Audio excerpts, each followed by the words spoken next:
참군인 애국자 김영은 국방장관의 옥중 서신 자유대학에 보낸 감동의 편지가 화제가 되고 있습니다. 백성들의 생각이 바뀌기 전에는 아무것도 이룰 수 없다. 백성들이 변한다면 이는 나라를 위해 씨를 뿌리는 것과 같다. 씨를 잘 뿌려놓으면 반드시 풍성하게 수확할 수 있게 될 것이다. 이렇게 하면서 맨 마지막에는 자유 대한민국 화이팅! 자유대학 애국청년 화이팅! 이렇게 찍었습니다. 김용현 전 국방부 장관은 최근에 무기징역을 구형받았습니다. 윤석열 대통령은 사형을 구형받았고, 이 관련해서 김용현 장관은 윤석열 전 대통령의 비상계엄에 본인은 전적으로 동의하고, 그리고 그 모든 책임은 제가 진다 이렇게 말했습니다. 밑에 있는 부하 직원들에 대해서 이 책임을 묻지 말고 자신에게 명령을 내린 자신에게 책임을 물어라 이렇게 말했습니다. 윤석열 대통령의 비상계엄은 구국의 결단이었다고 말하고 있습니다. 초지일관입니다. 하나도 변한 게 없습니다. 감옥에 가서도 아주 편안한 표정으로 그리고 담담하게 이야기를 하고 있습니다. 김용현 장관이 자유대학의 청년들에게 보낸 편지가 있어서 이게 뒤늦게 알려져서 화제가 되고 있습니다. 박준영 자유대학 대표가 단식을 할 때 그때 보낸 편지입니다. 이 편지 내용을 읽어보면 대한민국은 청년들에게 달려있다. 이제 마지막 보루다 이렇게 밝히고 있습니다. 진짜로 그렇습니다. 지금 저항하고 있는 세력은 국민들과 청년들밖에 없습니다. 국민들은 뿔뿔이 흩어져 있고 밖에서는 자유대학 기치 아래 똘똘 뭉쳐가고 있는 상황이고, 그래서 단식을 하고 있던 박준영 대표 지난 4일 동안 단식을 하다가 그것도 서울중앙지방법원 바로 밖에서 텐트 하나 치지 못하고 비닐로 덮고 이렇게 해서 하다가 몸이 굳어가지고 얼어서 그래서 병원으로 이송됐는데 그때 보낸 편지입니다. 병원 이송되기 직전에 이렇게 적었습니다. 자랑스러운 자유대학 애국청년 여러분 고맙습니다. 숨쉬기조차 힘겨운 시국 상황 속에서 대한민국 수호의 빛과 희망이 되어주고 있는 자유대학 박준영 대표를 비롯한 애국청년 여러분께 깊은 경의와 찬사를 보냅니다. 지금 대한민국은 체제 전쟁 중입니다. 소리 없는 전쟁, 보이지 않는 전쟁, 하이브리드 전쟁 중에 있습니다. 이 전쟁 결과에 따라 대한민국은 미국, 일본 등의 자유민주주의 국가들과 함께 번영을 지속해 나갈 것인지, 아니면 중국, 북한 공산 사회주의 체제의 속국으로 전락해서 제2의 베네수엘라가 될 것인가의 갈림길에 서 있다 이렇게 밝히고 있습니다. 자유대학은 이러한 위기에 대한민국을 구해내야 할 구국의 중심이자 최후 보루라고 밝혔습니다. 자유 대한민국의 운명이 여러분께 달려 있습니다. 그러기에 넘어지고 깨어지더라도 부둥켜 안고 가야만 합니다. 운명의 여신은 젊은이를 좋아한다. 왜? 거칠고 과감하고 덜 순종하기 때문이다.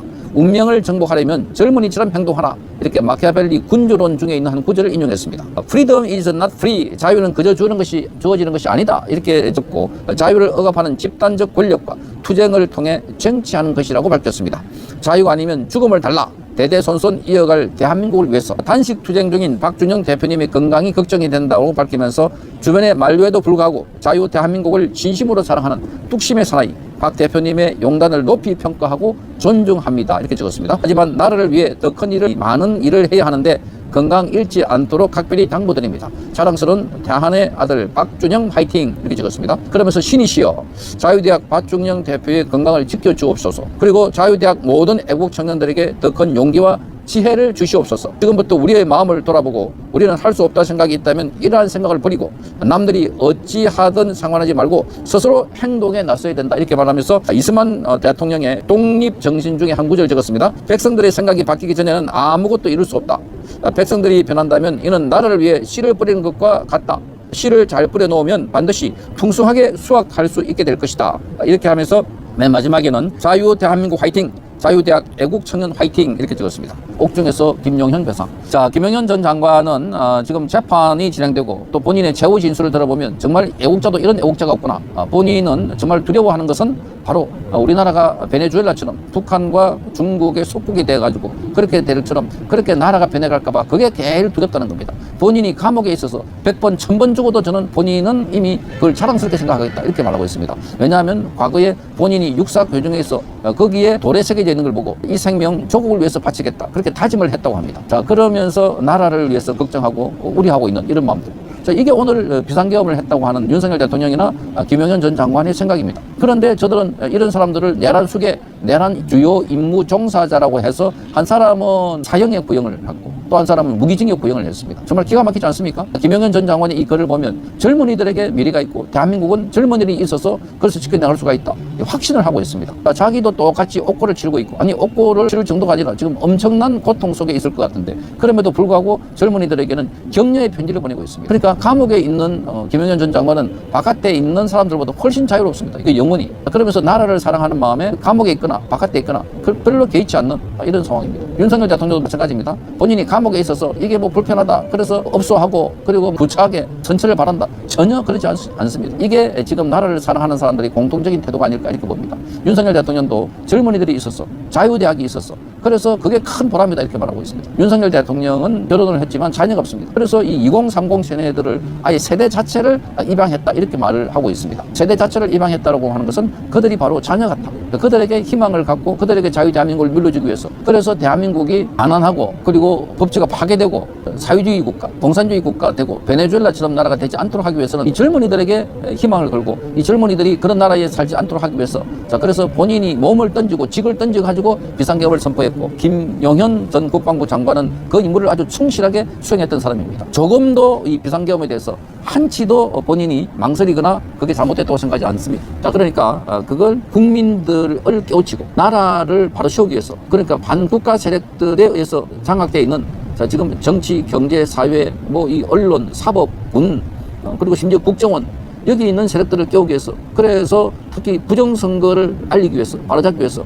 그래서 구국의 결단을 했다고 밝히고 있습니다. 그 하나는 바로 우리 후대 세대 젊은이들을 위해서 그렇게 했다는 겁니다. 그 젊은이들에게 옥중에서 편지를 보냈는데 이렇게 감사하고 고맙고 젊은이들에게 너무나 큰 빚을 지고 있다 이렇게 설명을 하고 있습니다. 자유대학의 청년들도 김용현 전 장관이 잘 버틸 수 있도록 힘을 모아주고 그래서 우리가 하나가 될 때 이재명의 폭정, 학정 빨리 끝낼 수 있지 않을까 이렇게 보입니다. 이재명 반드시 끌어내서 대한민국을 바로 세우는데 국민 모두가 하나가 될 수 있도록 지금은 단결할 때입니다. 김영현 국방부 장관 지금 옥중에서 재판받고 계신데 윤석열 대통령이 왜 비상계엄을 선포할 수밖에 없었는지 그 선포하기 전에 신경을 토로했다고 합니다. 당시 피고인이 증인에게 호출하여서 증인에게 어떤 취지로 말을 했었나요? 대통령님께서 찾아주셔서 올라갔고 참 가슴 아픈 말씀을 하셨습니다. 장관님, 나도 인간인데 왜 편하게 대충 넘어가고 싶지 않겠습니까? 적당히 야당하고 타협해서 줄 거 주고 받을 거 받고 그러면 공격도 안 받고 적당하게 편하게 그냥 대통령 하면서 즐길 거 즐기고 끝나고 나서도 편안하게 노후생활을 할 수 있지 않겠습니까?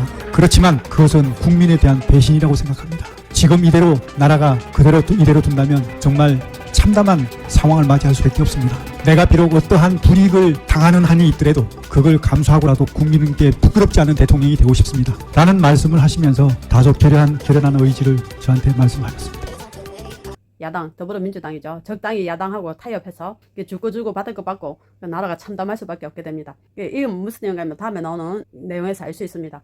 김건희 여사한테 대형 로펌이 제안이 들어왔다고 합니다. 윤석열 대통령이 헌법재판소에서 그 탄핵 심판 받던 그 과정에 아직 파면 결정 나기 전에 제안이 들어왔다는 내용이 6개월만 하고 대통령에서 내려와라 그런 제안이 들어왔다고 그럽니다. 그걸 만약 받아들였다 하면 이 반국가 세력 지금 대한민국을 휘어잡고 있는 저것들한테 굴복해서 나라가 엉망된다는 그런 겁니다.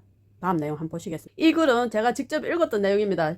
2024년 11월 16일쯤 윤석열 대통령 비상계엄 선포하기 2주 전쯤이죠.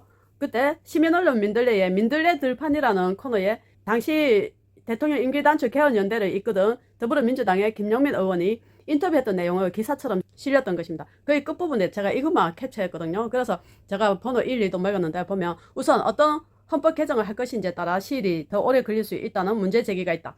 이를 해결하기 위해 최소한의 합의점을 먼저 개정하고 새 정부 출범 이후 폭넓은 헌법 개정을 추진하는 2단계 헌법 개정을 제시한다. 시민사회 원로들은 헌법 전문에 5.18을 포함하는 것과 대통령 4년 중임제, 결선 투표제를 개정하면서 부칙에 윤 대통령 임기를 2년 단축, 2025년 5월 9일까지 하자는 제안을 했다. 이 제안에 찬성한다는 게 김용민입니다. 이제 김용민이 인터뷰한 내용을 기사로 실은 겁니다. 이미 정치권에서도 오래전부터 공감대가 형성되어 온 내용이라 빠른 합의가 가능할 수 있다. 그 뒤에 좀 더 나오는데 저기까지만 캐치했습니다. 그러니까 정치권이란 것은 국회의원들이죠. 현직 국회의원들은 좋아할 수밖에 없습니다. 이 내용이 뭔가 하면 의원 내각제로 가려는 그겁니다. 제7공화국 내각제 완성을 기다리며 광란의 파티 김어준 기획 탁현민 연출 문준영 그의 아버지 문재인 피처링 이렇게 돼 있는데 이 제안을 이제 했다는 겁니다. 근데 윤석열 대통령이 이걸 받아들이지 않았다는 거죠. 이걸 만약 받아들여가 2025년 5월 9일까지 하는 걸로 하고 하야 해라. 예 알겠습니다. 이랬다면 감옥에도 가지 않았고 저렇게 억구를 치를 일도 없고 사형 구형까지 받고 지금 현재 며칠 전에는 징역 5년 선고까지 받았습니다. 이런 고초를 치를 일이 전혀 없다는 겁니다. 그렇지만 그 제안을 받아들였다면 대한민국은 이제 끝장났다는 겁니다.